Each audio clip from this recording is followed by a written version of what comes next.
오늘도 예배 나오신 우리 성도님들을 환영하고 축복합니다. 우리 구축행을 외쳐보겠습니다. 나는 구원의 통로입니다. 나는 축복의 통로입니다. 나는 행복의 통로입니다. 아멘. 옆에 사람과도 인사하겠습니다. 참 잘 오셨습니다. 옆에 앉아주셔서 감사합니다. 네, 감사를 드립니다. 오늘은 사순절 첫 번째 주일입니다. 지난 수요일 3월 5일부터 4월 19일 토요일까지 주일을 빼고 40일을 사순절이라고 합니다. 그래서 제가 이 가운에 색깔이 보라색으로 바뀌었죠.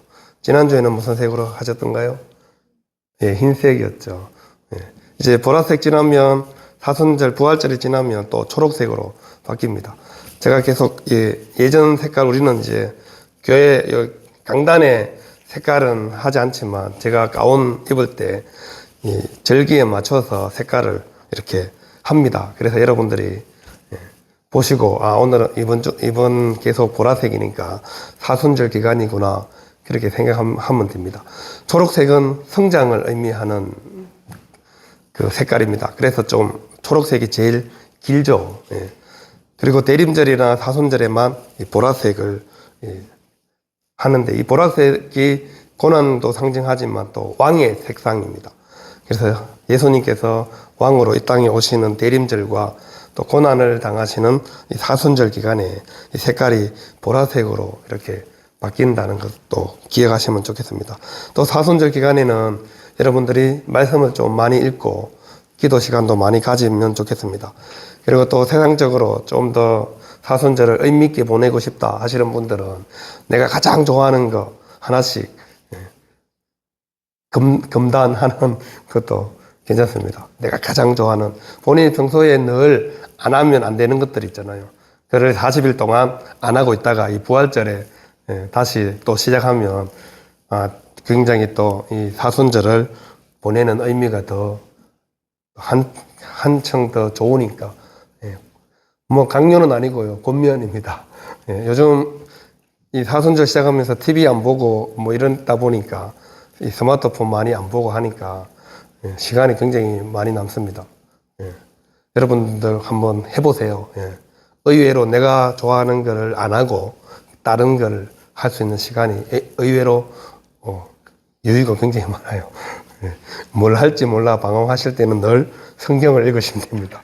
그러면 잠도 잘 오고 말씀도 가까이 하고 좋습니다.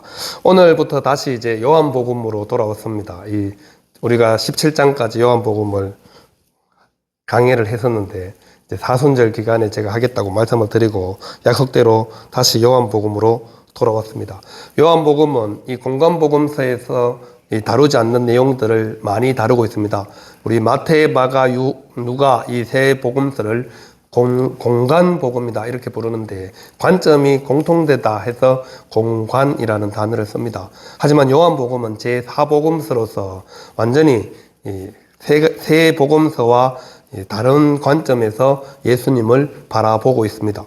그래서 요한복음 1장에 여러분들이 잘 아시다시피 말씀이 육신이 되어서 이 땅에 오신 예수님을 1장부터 선언하고 계시죠.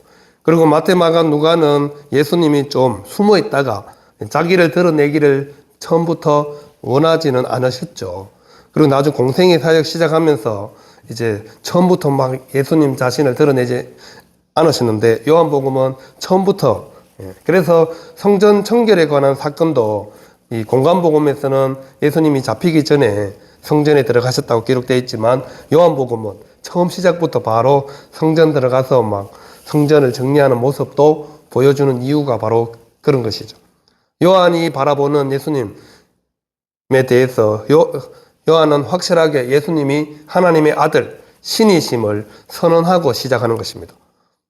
다른 복음서는 예수님의 인간적인 모습을 좀 더 드러낸다면, 요한복음은 하나님 되심을 훨씬 더 많이 강조하고 거기에 초점이 맞춰져 있다는 사실이죠. 그래서 요한복음에 등장하는 예수님은 굉장히 파워풀합니다. 그리고 아주 세게 나오시고요. 전혀 뭐 바리새인이나 서기관들이나 종교 지도자들 향해서 뭐 끄리끼나 이런 게 전혀 없습니다. 대놓고 막 아주 강력하게 등장하는 것을 볼 수 있죠. 오늘 18장 본문에서도 이제 이 예수님께서 기도하시는 장소를 언급할 때 공관복음에서 기록한 장소와 이름이 다르죠. 1절에 보시면 예수께서 이 말씀을 하시고 제자들과 함께 기드론 시내 건너편으로 나가시니 그곳에 동산이 있는데 제자들과 함께 들어가시니라 이렇게 시작하고 있습니다. 17장까지 이제 지난번에 말씀을 들었는데 여러분 기억이 잘 안 나시죠?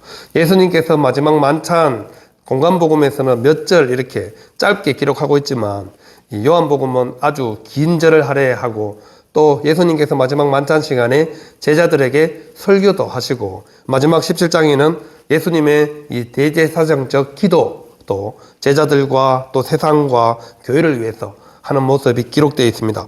그래서 이 말씀을 하시고가 바로 그 앞에 예수님께서 14장부터 17장까지 제자들에게 하신 모든 말씀을 한 번에 말하고 있는 겁니다. 그 말씀을 하시고 이제 그곳이 바로 마가의 다락방이라고 우리는 알고 있잖아요. 예수님께서 만찬을 나눈 곳이 마가의 다락방. 근데 이제는 이동해서 어디로 가셨어요? 기드론 시내 건너편 작은 동산, 여러분들이 알고 있는 감람산 동산, 겟세마네 동산입니다. 그곳에 뭐하러 가셨어요? 기도하러 가셨죠.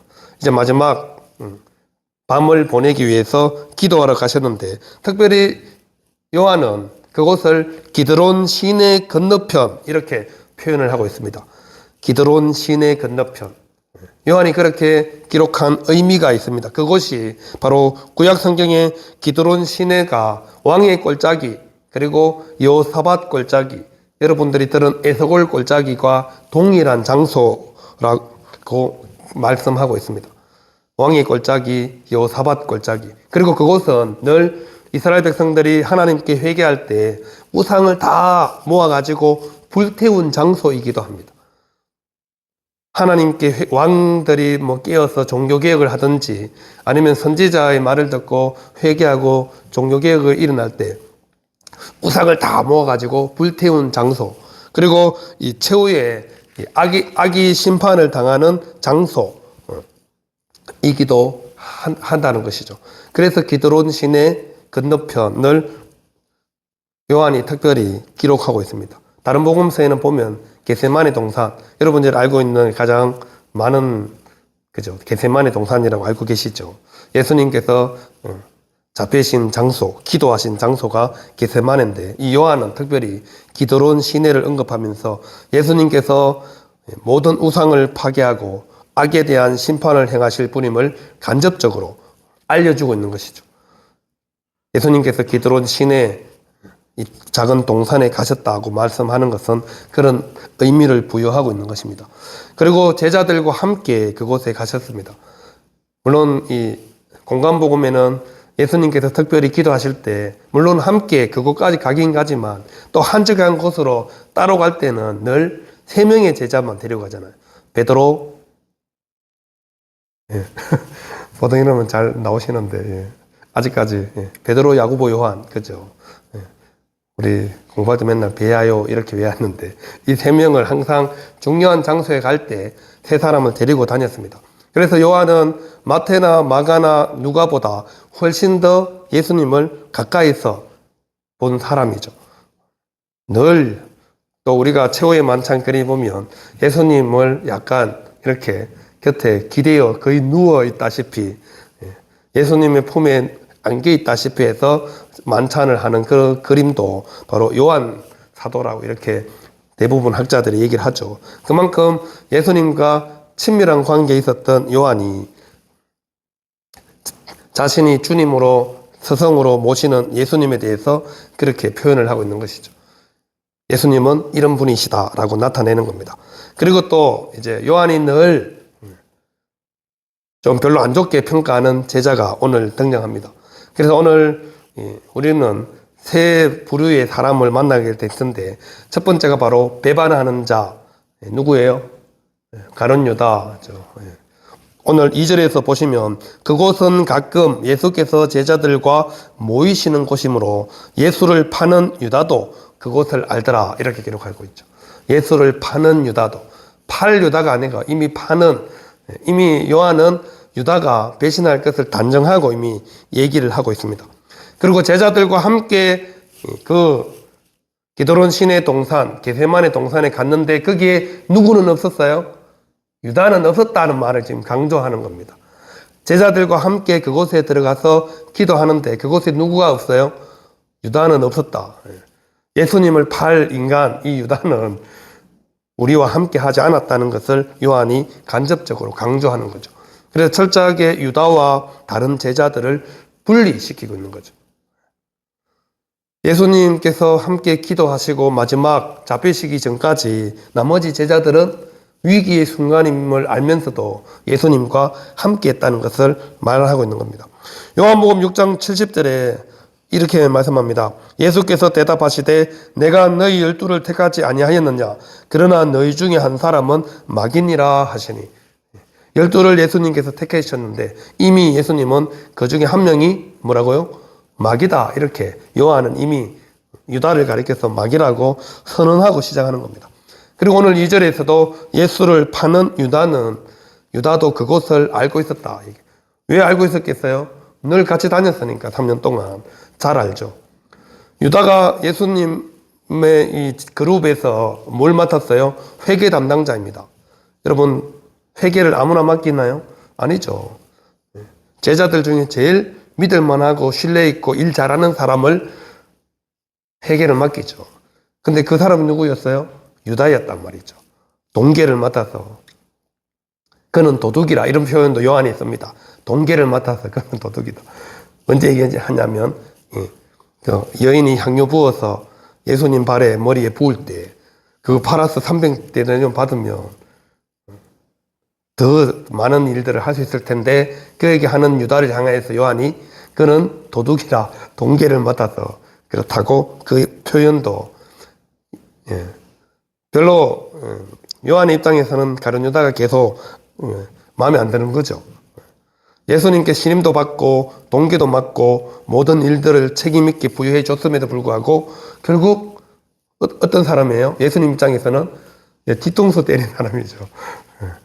신임하고 신뢰하고 모든 중요한 일들을 다 맡겨줬는데 결국 제일 중요한 예수님을 배신도 하는 유다라는 것을 요한이 간접적으로 강조하고 있는 거죠.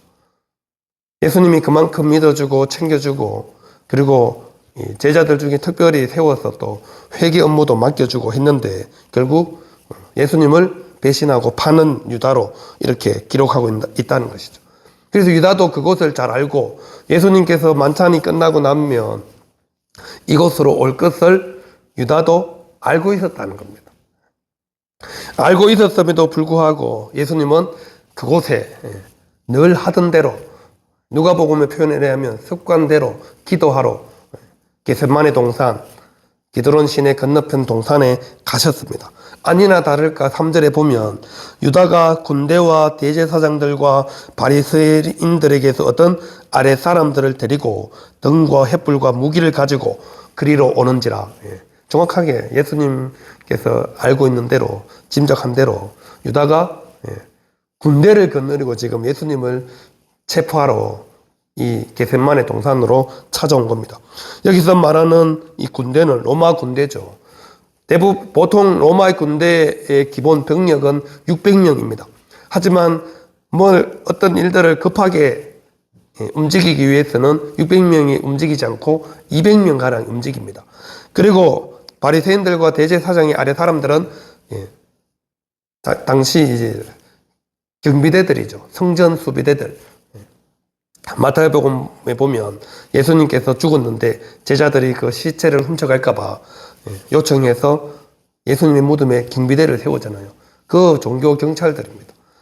종교적으로 바리새인들과 대제사장들이 세워놓은 율법을 어기면 이 사람들을 보내서 유대인들을 체포하고 잡아와서 감금도 하고 이런 일들을 하던 사람들, 그 사람들이 등과 횃불을 가지고 밤에 예수님을 붙잡겠다고 기습 체포.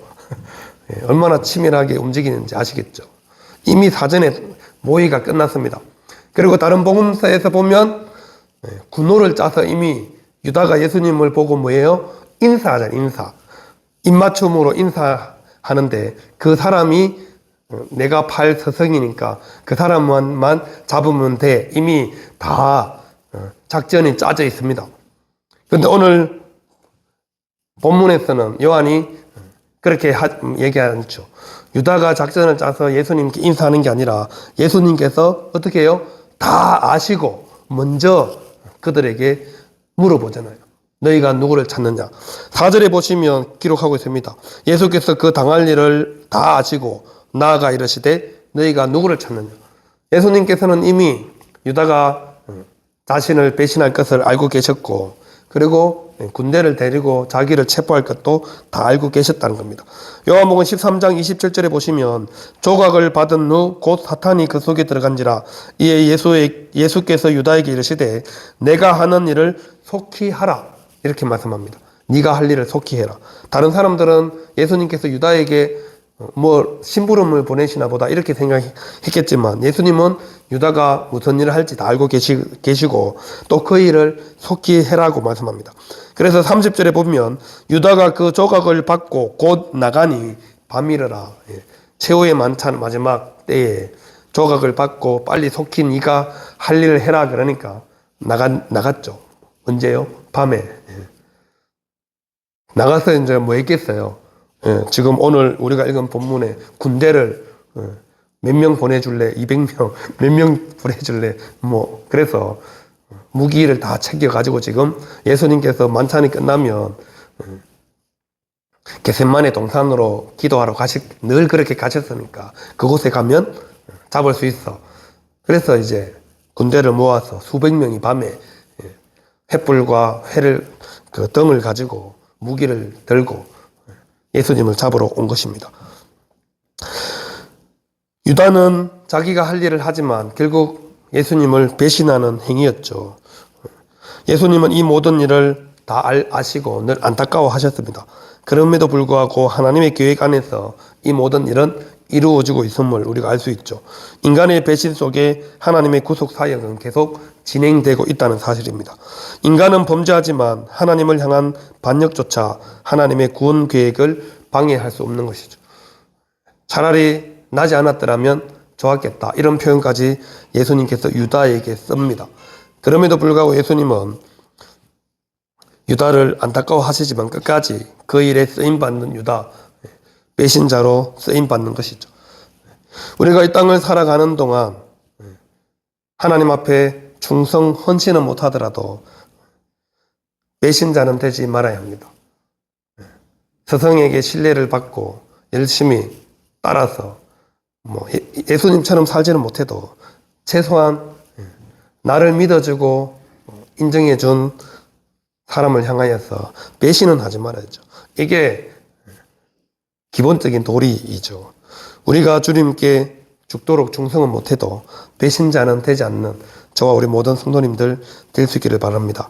끝까지 주님을 신뢰하며 주님과 함께하는 제자들이 되시기를 바랍니다. 예수님께서 이제 찾아온 군대를 향하여서 너희가 누구를 찾느냐 물어봤죠. 그러니까 나사렛 예수다 이렇게 대답합니다. 그러니까 내가 그니라 대답합니다. 6절에 보시면 재밌는 말씀이 있죠. 내가 그니라 할 때 군대들이 뒤로 물러서서 엎드러졌다. 나자빠졌다는 겁니다. 예수님의 내공이 얼마나 된지 내가 그니라 하는데 막 수십 명이 나자빠졌다는 거죠. 요한은 특별히 예수님이 보통 사람이 아니고 보통 인간이 아니고 하나님이심을 강조하는 것입니다. 그러니까 내가 그니라고 선언만 했음에도 불구하고 군대가 나자빠졌죠. 그만큼 예수님께서는 권위 있는 권세를 가지고 이 땅에 오셨다는 것을 말씀하고 계시는 겁니다. 그리고 또 땅에 엎드러져서 다시 일어서는 그들에게 너희가 누구를 찾느냐 재차 물어보죠. 그러니까 또 나사렛 예수다. 여러분, 내가 그니라 하는 이 말씀은 우리 출애굽기에 보면 모세가 하나님이 누구십니까? 라고 물어볼 때 하나님께서 모세에게 뭐라고 대답하셨어요? 나는 스스로 있는 자니라. 영어 성경으로 이렇게 말합니다. I am who I am. 나는 스스로 있는 자다. 나는 나다. 이렇게 대답하는 거거든요. 나는 나야.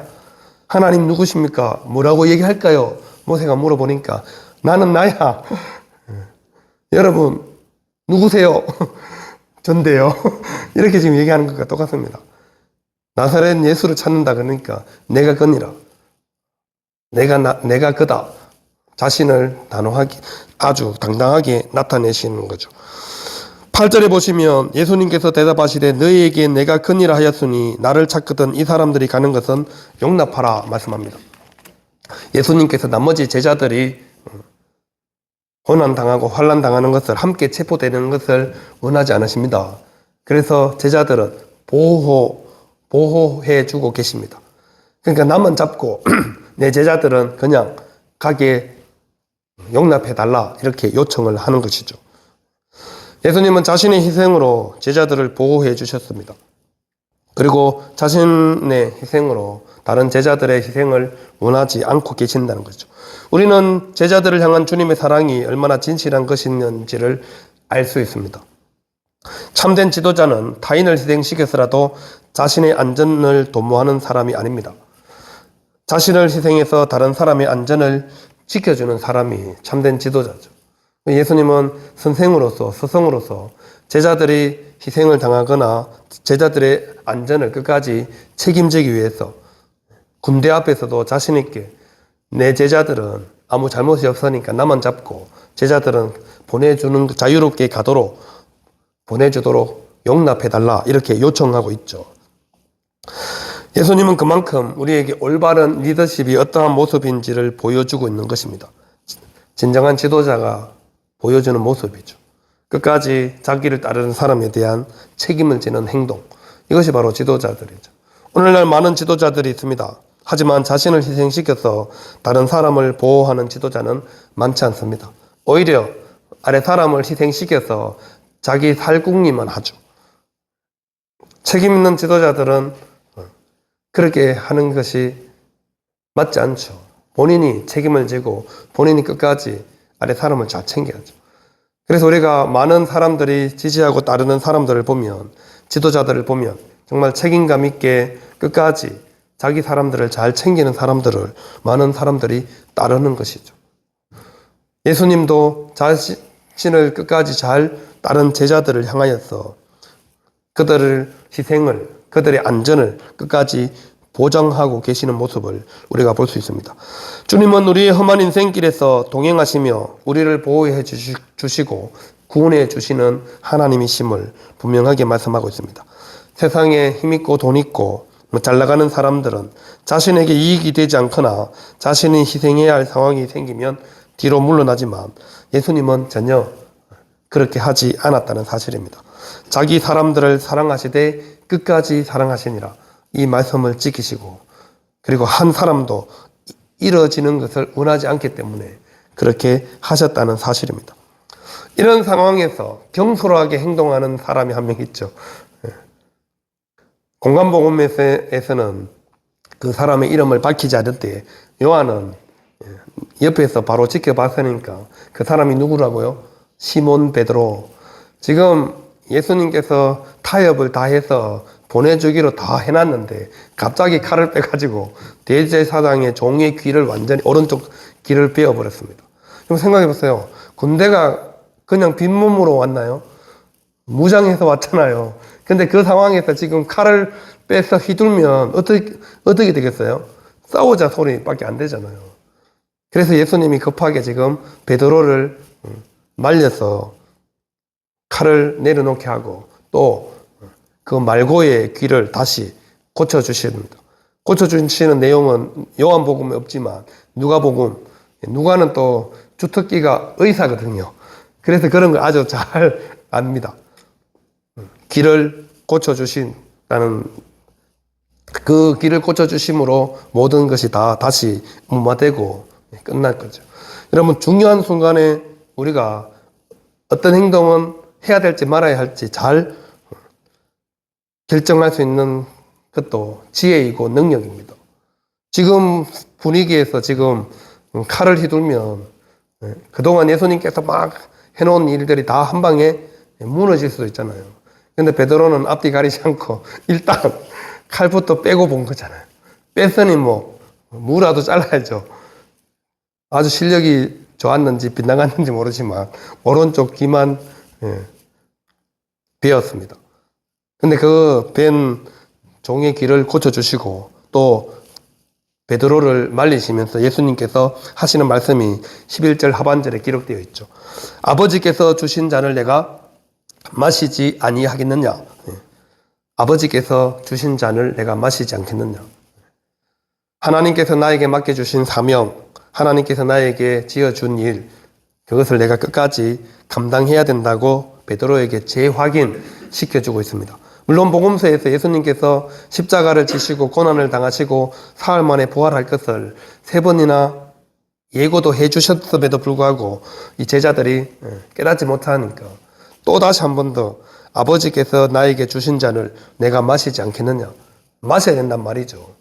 반드시 거쳐야 되는 일이라는 것을 다시 한번.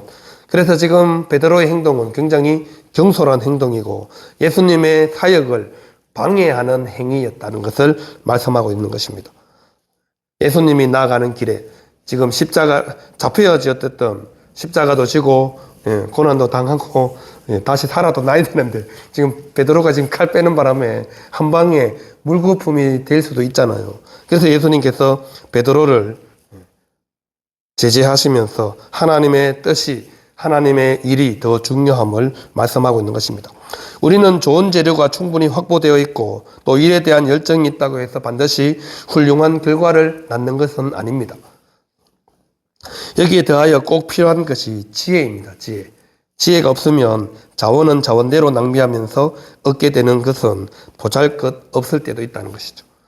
모든 것이 다 완벽한데 판단을 잘못해서 결정을 잘못해서 오히려 결과가 수고하고 애쓴 것보다 훨씬 더 안 좋을 수도 있다는 겁니다.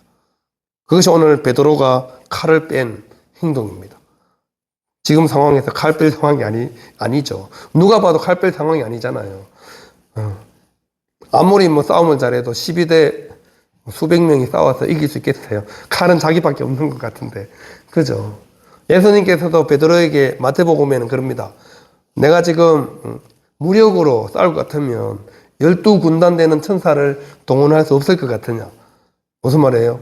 12사단도 아니고 군단입니다. 여러분. 남자들 아마 군에 갔다 오신 분들은 사단의 규모, 군단의 규모가 얼마나 큰지 압니다. 우리나라 4개 군단으로 나눠져 있죠. 엄청나게 많은 병력이죠.